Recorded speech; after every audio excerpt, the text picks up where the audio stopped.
Are you looking to grow your dental practice and attract top-tier new patients? Discover the potential of digital marketing with a personalized strategy session. Join Lila Stone, the marketing director at Equa, for an exclusive 90-minute consultation. Lila and her team will dedicate 6 hours before your meeting to create a customized marketing plan specifically for your practice. This valuable opportunity is free of charge and comes with no commitments. Visit www.insuranceuntangledorg/MSM to schedule your meeting with Lila today. You'll also receive a free analysis report so you can start transforming your practice through the power of digital marketing. You are now listening to another episode of the Insurance Untangled podcast, where we explore the various challenges faced by dental practices due to their reliance on insurance. Join us in this podcast as we dive deep into the issues surrounding dental insurance dependence and offer practical solutions and strategies to help you take control of your practice's financial future. Welcome to another exciting episode of the Insurance Untangled podcast. My name is Ben Tuyene, and I'm one of the co-hosts of this podcast. And y'all know that we created this podcast for you, helping practices untangle themselves from insurance in any way that we know how. So today I have a very important interview with my good friend and co-host Naren. How are you, Naren? I'm doing great, Ben, and yourself? Doing wonderful, thank you. It's always great to chat with you, and we had another successful webinar this past weekend. So if you haven't been on our Insurance Untangled webinars, we do have one coming up here in June. And we will make the announcement as soon as we have the speaker lineup. We have the dates put together. We'll make that announcement and want to invite all of you to join us on those fun webinars that we have each quarter. So Naren, today we're going to have a fun discussion. This is actually a pretty interesting one, in the sense of learning a mind of an entrepreneur, right? So the topic that we chose to talk about today are lessons from an entrepreneur. So I'm going to pick Naren's brain as far as he being one of the top and leading firms in dentistry as it pertains to marketing. This is actually a pretty interesting interview from the perspective of finding out, or at least getting the dynamics of what one very successful entrepreneur is thinking about a variety of different topics. So with that, Naren, let's dive right in. The first question I have for you, Naren, is just your journey. Talk to us about how did you get started in the whole world of being an entrepreneur, and how did that lead you to where you're at today? That's a great question. Thank you for that, Ben. I'm really going to enjoy our conversation today because it's nice to kind of reflect on the past and, sometimes look back. So thank you for giving me that opportunity. And hopefully our listeners will pick something up from that as well. So I'm Naren. I did my studies in Chicago. I studied computer science, and I loved building products. So even though I studied computer science, I was more on the product management side. So you are kind of figuring out what features to add and what people want and all that fun stuff. So I loved talking to people. I loved understanding what they want. And very quickly, within a 3 to 4 year span, I found myself getting fired like 4 times in a row. And what happened is I was moving up very fast. I was like director, VP level when I was like 24, 25 years old. And I realized, at least if you work for large companies that need a director or a VP, you have to also master the game of corporate America, right? So, which means, it's about who are the key players?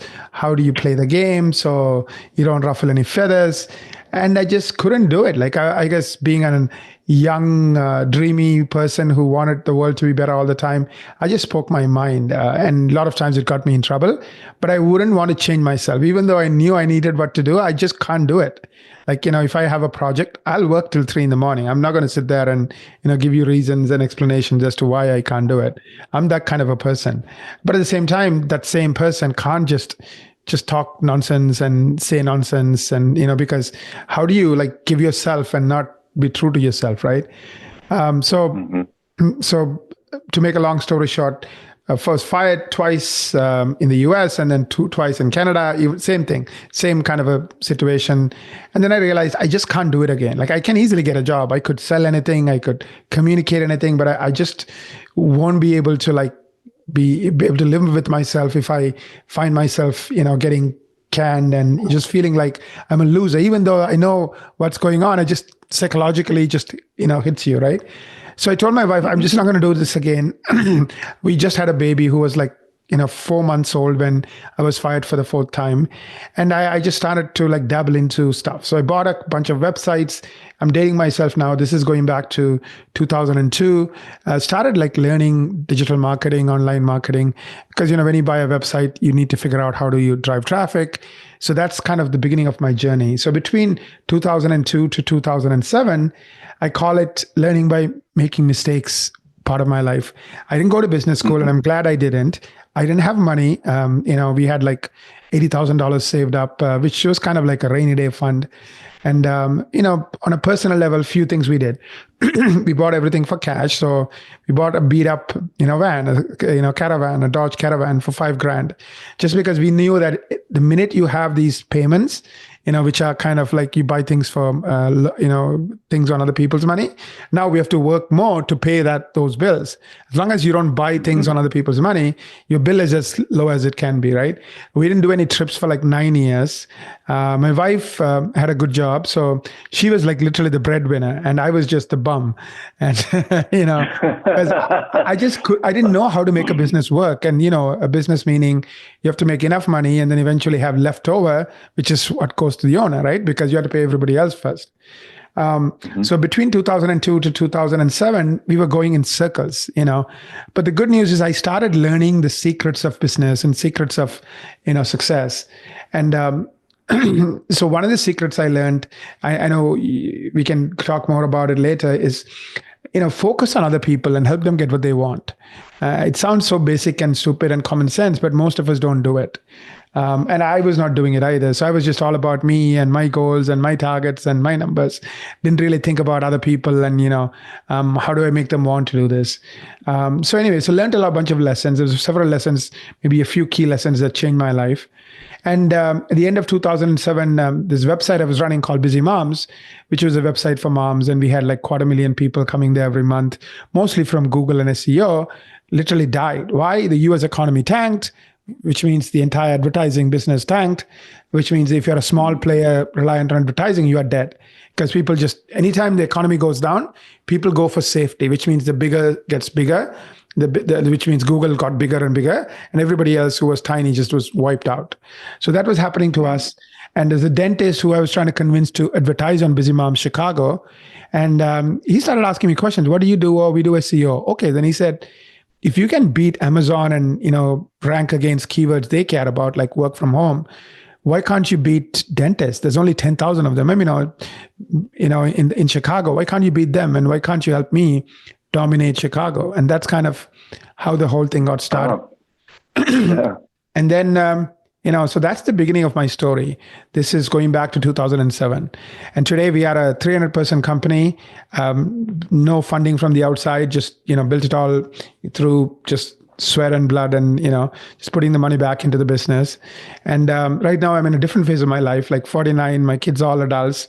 I have 2 girls. So kind of trying to figure out like, how do I keep doing something I love and stay engaged? And I feel like we really have a lot more room to grow and a lot more things to accomplish. So I'm just having fun, but focused on, different objectives like building leaders, helping them grow, making a difference in people's lives a lot more. So giving back and, all that kind of stuff. So, I mean, at the end of the day, life is a journey, right? It's like, just like different chapters or different, the young age, when you're a kid age, and then when you're a grown up as a parent age. So we have go through all these phases. So I'm trying to figure out my next phase and keep adjusting as always. Yeah. No, that's quite a story. Sometimes when you play the corporate America game, it's interesting that you have some of the best and most talented people, but they refuse to give in to, cultural norms, or games as it pertains to like corporate ladder and things of that nature. But common theme is that a lot of those people go out and start their own businesses, and they make more money and have, way better work-life balance in the corporate world, So that's a great story, Naren. So as far as you talked about lessons that you learned as you were sort of developing yourself as a young entrepreneur in the early 2000s, what was the very first like aha lesson that that kind of just stood out to you as a young entrepreneur? Yeah, this is, I think, in those years, 2002 to 2007, when I was like learning by making mistakes, that part of my life. One of the lessons I learned is I was reading a book called How to Win Friends and Influence People by Dale Carnegie. It's a classic, of course. I'm sure somebody would have mentioned the book to you before. We'll put a link on show notes. And there's a passage or a paragraph there that said something like this. It's not the main message of the book, but it really struck a chord with me, which is, the world is full of people who are grabbing and self-seeking. In that world, the rare individual who helps others get what they want has no competition. So in other words, don't focus on yourself and your goals. Focus on helping others get their goals. And that means you will have an unfair advantage. And you really don't want to be a commodity. You really don't want to be doing something 17 other people are doing, because then it's either price, you have to just keep cutting your costs, which you can't because you have to pay people, more than they got paid last year, or it's just about, killing quality, which means you can't look yourself in the mirror and say, oh, I'm happy about who I am and what I do, as opposed to cutting and skimming. So I just didn't want to do that. And I think this really resonated with me, this idea that just figure out what does your customer want and then give it to them. So what I realized is dentists, anyone who goes to 10 years of school and becomes a doctor, they are not into, the conventional wisdom was dentists were cheap, because I would talk to other, marketing companies and they're like, oh, dentists are cheap. So if you want them, just two things: tell them what they want to hear, and just tell them what they want to hear, and they won't stick with you, but that's because they're cheap. But that's okay. You can go and find the next guy. So I noticed I would go to these conferences. They all had big booths, so they spent a lot of their revenues on marketing, their own marketing, to get the next dentist. Mm-hmm. They all had big booths. They all had tons of salespeople. And then when I try to ask probing questions, they're like, oh, my client would leave within 13 months, 12 months, my average client. So a lot of my money has to go back in getting the next client, because I need to keep running my machine. I'm like, what if I can create a business where my clients never leave? What if I can create a business where, 95% of my clients stay with us year after year, which is unheard of in marketing, period, anywhere in marketing, leave alone in dental marketing. Can I do that? And so this statement from Dale Carnegie resonated with me, focus on helping others get what they want. And I realized what clients want, in the early days, it was just SEO ranking. That was all they needed, because SEO was new, and just by dominating Google, you had an unfair advantage.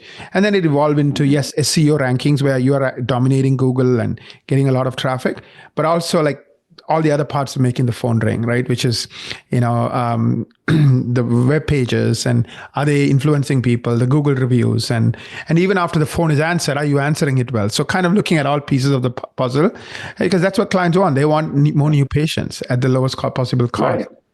Right. So it became my life's purpose. And being an engineer, like that's what I studied. I loved building the company, building the machine, because to me, that's my work. It's not one client or one project. It's building a machine that can, help clients achieve their dreams. And that became my life's work. Mm-hmm. No, that's awesome, Naren.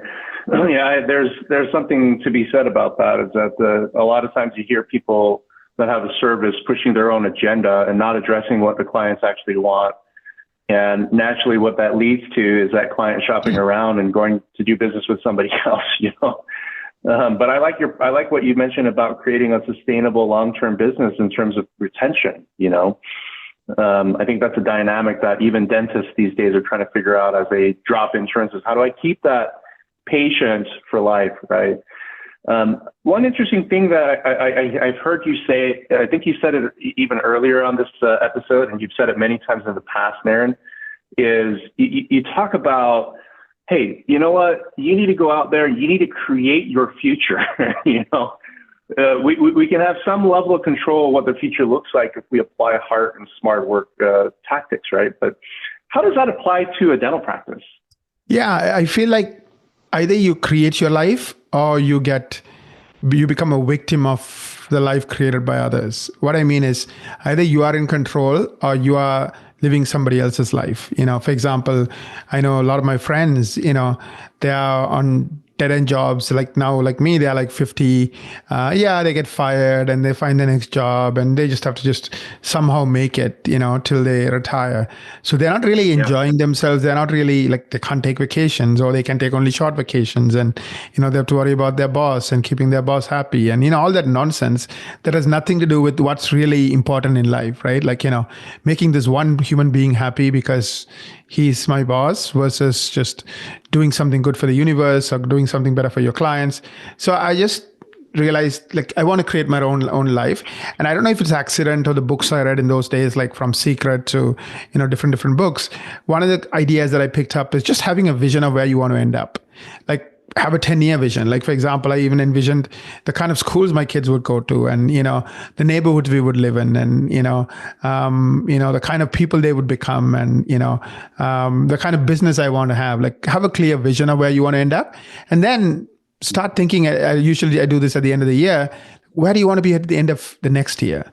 Just take stock on, what's the progress you have made on every one of those areas? And then, where do you want to be next year? And usually what I find is our minds are so powerful. Once you know what something you want, somehow they make it happen. And then you wake up a year from now, like, oh yeah, these things I hit it out of the ballpark. These things I came pretty close.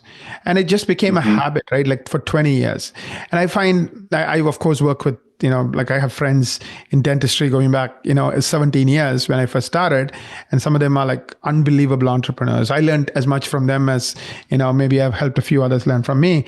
And, they had the same tendencies. They had the same way of thinking about the world. They knew they didn't want to be a victim or wanted to kind of feel like they're powerless. They wanted to, have control over their lives, or control over their future. So they took matters in their own hand. They had a vision, and then they worked on it like I did, like year after year after year, with clear eyes, and just taking the action necessary every month, every quarter to create that year that they envision, like, in terms of revenues, in terms of profits, in terms of the kind of patience. I think that's a good habit. Just always have goals. Always, like, it could be three of, like, for example, for practice, what should your top line grow? Like your collections grow? What should your profits grow? What kind of services do you want to have? What type of patients you want to have?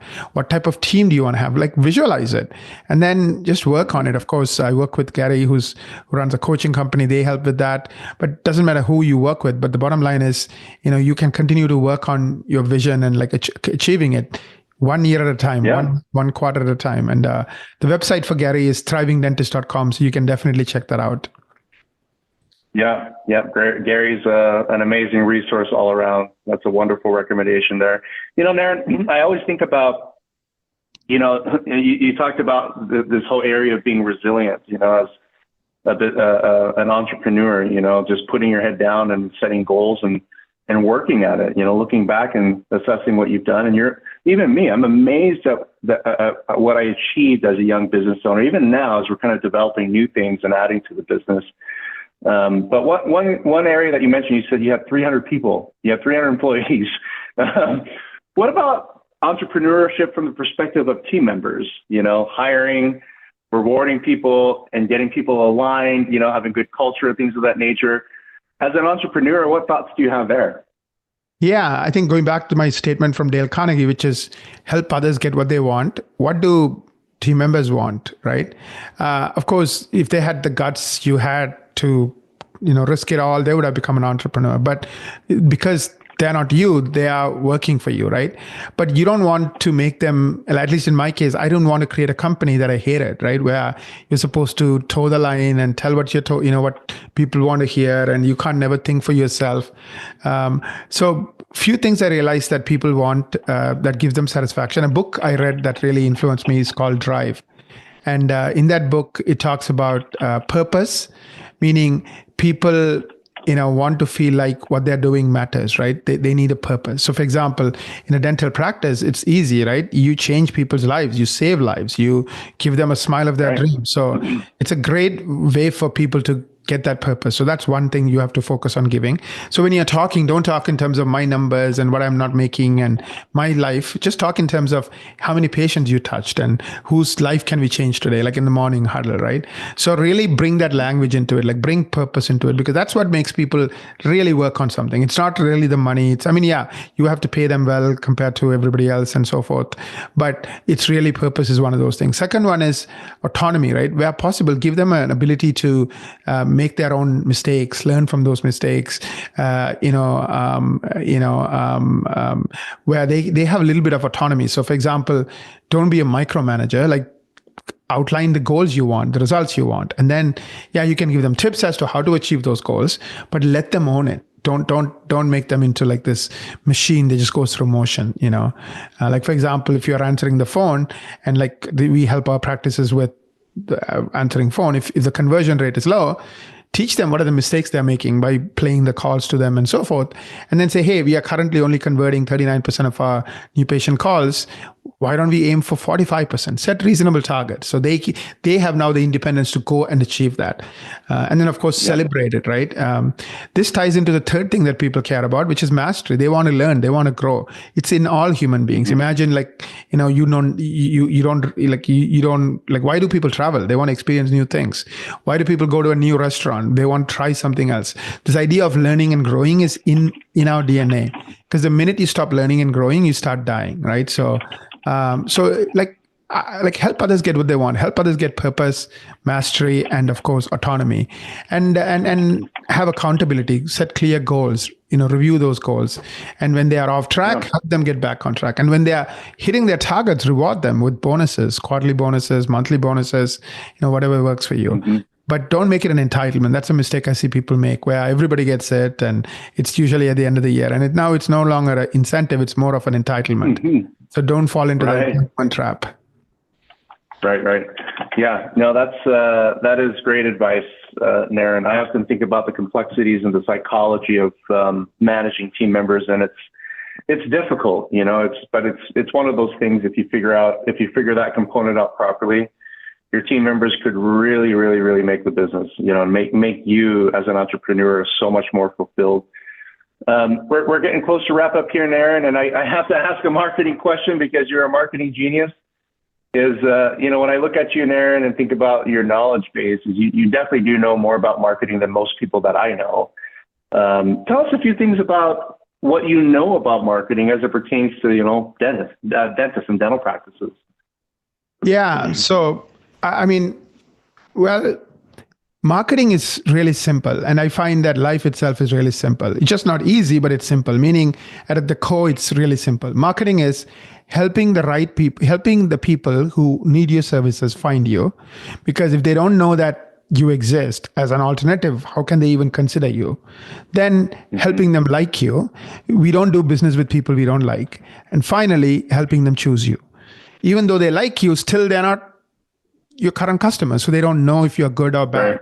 So how do you help them choose you? How do you help them jump that line, so to speak? So to help people find you, I think focus on Google. Like you can run ads, but ads are 5 times more expensive. So I would focus on SEO.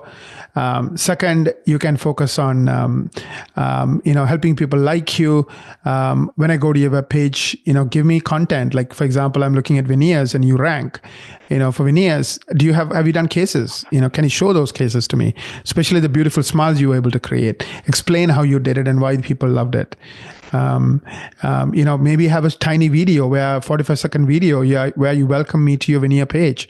Say, I'm so glad you're here. Look at some of the cases, call our office. We have been doing veneers for the last 17 years. We have all these special qualifications. Would love to help you. So they like you, they watch the videos, they see the pictures, and now they're calling you. That's where the phone calls come in. How are you converting those calls? Are you training your people properly to convert those calls?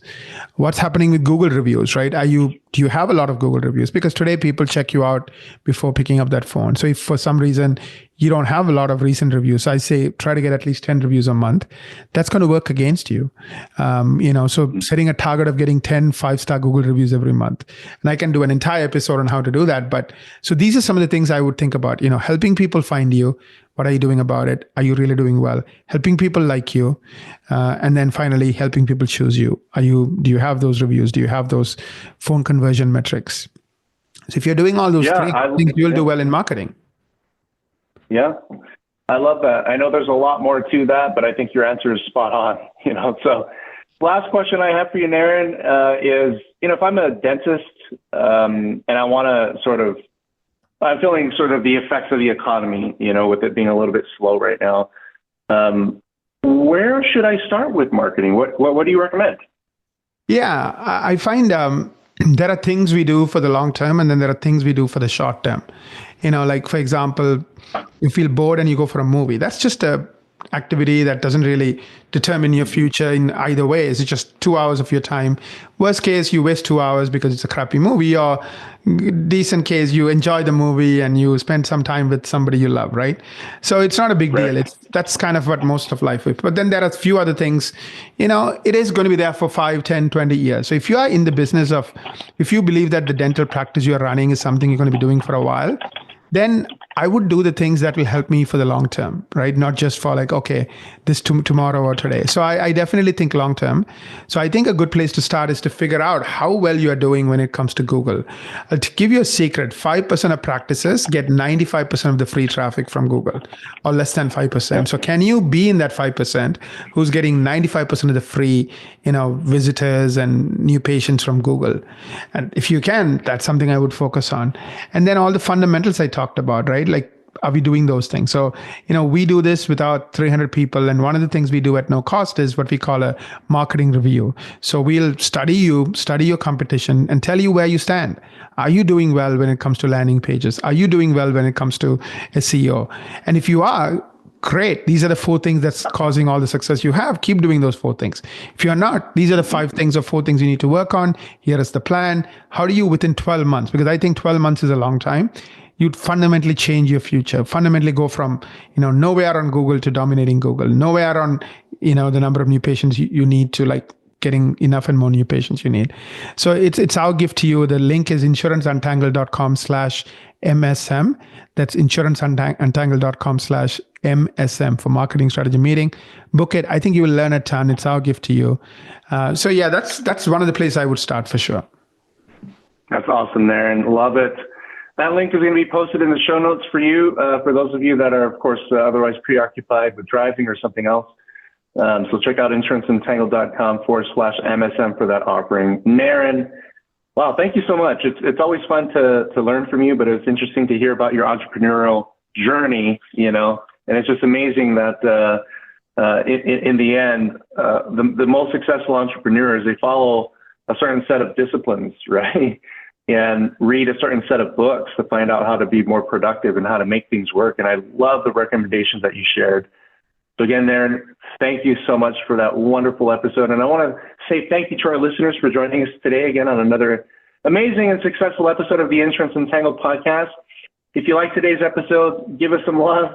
Like us on any of the platforms that you use. Share this episode so other doctors can find our content. But don't forget to visit our website, insuranceuntangled.com, for future webinars, past episodes, as well as additional perks, including the marketing strategy meeting that Naren is offering. Until we meet again, folks, we want to wish all of you the very best of success. Take care, everybody.